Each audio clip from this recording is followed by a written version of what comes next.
It was not until the age of 27 that Van Gogh actually decided to paint. In fact, about 90% of his well-known artworks were created during the last 5 years of his life.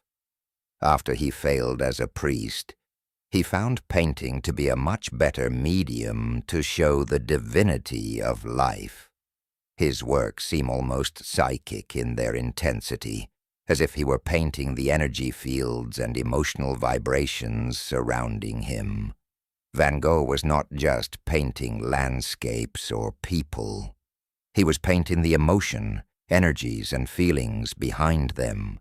His unique use of color, swirling skies, and vibrating forms evoke a sense of movement and emotion that goes beyond what is visible to the eye. Van Gogh believed color itself could communicate spiritual and emotional truths. His use of bright yellows, deep blues, and passionate reds wasn't just to represent reality. It was a language of the soul, which we will discuss in detail later in the video. These colors evoke a reality that is more mystical and connected to higher vibrations, hinting at an awareness of something more profound. The first part of his life, he was immersed in theology, following his father's footsteps to priesthood. Vincent van Gogh's family had a strong connection to the church. His father, Theodorus van Gogh, was a Protestant pastor. Vincent spent his whole youth studying biblical texts and translating passages of Scripture. Following his research, he was determined enough to begin studying for the entrance exam for theology at the University of Amsterdam, learning Greek, Latin, and mathematics. However, he soon found he was not suited to academia, later calling this spell of intense study the worst time in my life. He worked as a missionary in the Borinage, a coal mining region in Belgium, where he was deeply moved by the hardships of the miners. It was during this time that he began to seriously contemplate his own spiritual beliefs and the role of art in expressing them, though Van Gogh never clearly defined what he believed to be his role. He saw an artist as a visual seeker, someone capable of casting truth in a new light. Plato believed that the eye is not just a passive receiver of visual stimuli, but an active participant in perceiving the deeper reality behind appearances. In his theory of forms, the material world is a reflection of higher, non-physical forms or ideas. The eye helps the soul recognize these forms by interacting with the physical world. Vincent found it true that it is not the eye that sees, but rather the eye that permits us to see, suggesting that seeing encompasses much more than simply looking, that seeing is a disciplined exercise. Certainly Vincent was absorbed in the discipline of seeing, having an intense visual sensitivity. Vision was his preferred sensory modality for contact with the world around him. Vision was a devouring, omnivorous capacity and passion. Vincent actually became an eye. In his art, he depicts in great detail, allowing the viewer to experience the intricate mysteries of every stem, every petal, every seed of a sunflower. Van Gogh, through his passionate eye, engages us in the discipline of looking for the hidden miracles, as a way of discovering meaning, discovering truth, discovering the presence of God.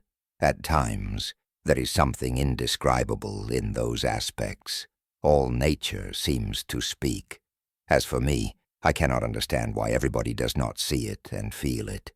Nature or God does it for everyone who has eyes and ears and a heart to understand. For this reason, I think a painter is happy, because he is in harmony with nature as soon as he can express a little of what he sees. And that's a great thing. One knows what one has to do. There is an abundance of subjects. His unstable temperament, eccentric behavior, and excessive devotion to his job at the church bewildered the people he worked with and finally resulted in complete rejection. Rejection by his congregation and rejection by the religious body which had assigned the appointments. Perhaps most painful, he also experienced rejection by his own family, particularly his father, who literally disowned the son whom he considered wayward. One might guess that Vincent, devastated as he was with his apparent failure in becoming a man of God, might have lost his faith altogether. And yet, quite the opposite happened. Turning his back on previous hopes and focusing on painting, his undiminished passion for God and the need to serve him and others became even more pressing, more urgent. And in a painting I want to say something comforting, as music is comforting. I want to paint man and workman with that something of the eternal which the halo used to symbolize, and which we seek to convey by the actual radiance and vibrations of our coloring. Van Gogh entered his new life in art, not as one who enters a profession, but as one who accepts a spiritual calling. It was not completely unnatural for Van Gogh to pursue painting. He had sketched for most of his life, and had worked for several years in the prosperous art gallery owned by his two uncles in The Hague. The shift, however, from the world of ministry into the world of art was extremely difficult. Van Gogh was on a mission to find a way, through art, into teaching spiritual truths to people. In his letters, Van Gogh frequently mentioned feeling a deep spiritual connection to the landscapes he painted. He viewed the natural world as a direct link to the divine, where he could experience transcendent moments. He wrote, "It is good to continue believing that everything is more miraculous than one can comprehend, for this is truth. It is good to remain sensitive and humble and tender of heart." Just as Van Gogh the preacher had not been able to fit the mold, Van Gogh the painter could not follow the lead of his fellow contemporary artists. Van Gogh was still relatively unknown and struggling to find recognition for his work in the Netherlands. He was exploring darker, more muted color palettes. It was the style in trend at that moment. His creative upheaval began only when he moved far from home to a small French village. Van Gogh immersed himself in the natural landscapes around Auvers-sur-Oise, spending hours outdoors painting wheat fields, trees, and village scenes.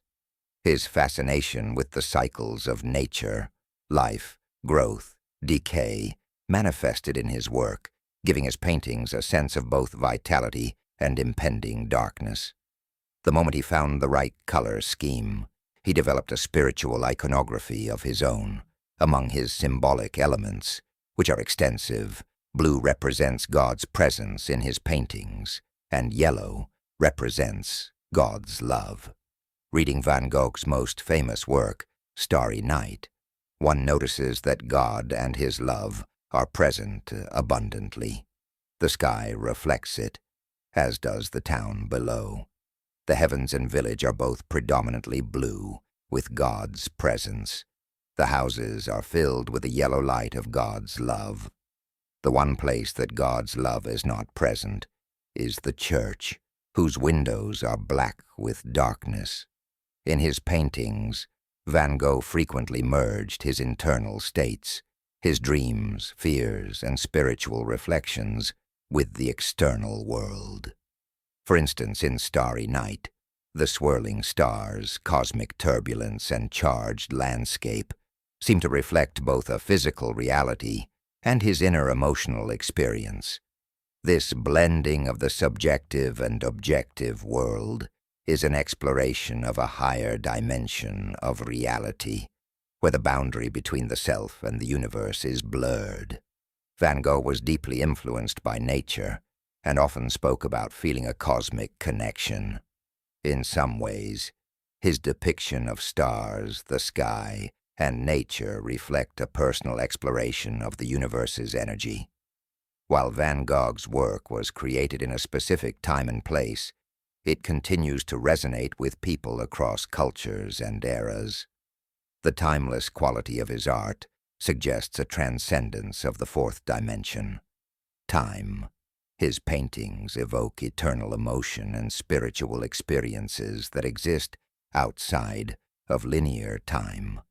Vincent's mental health struggles brought him into contact with states of mind that were both agonizing and visionary. His ability to depict emotions and spiritual truths that are often invisible to others was a kind of artistic clairvoyance. He tapped into the unseen and the ineffable, bringing it to life on canvas.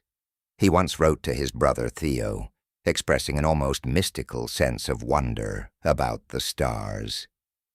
Looking at the stars always makes me dream. Why, I ask myself, shouldn't the shining dots of the sky be as accessible as the black dots on the map of France? Just as we take the train to go to Tarascon or Rouen, we take death to go to a star.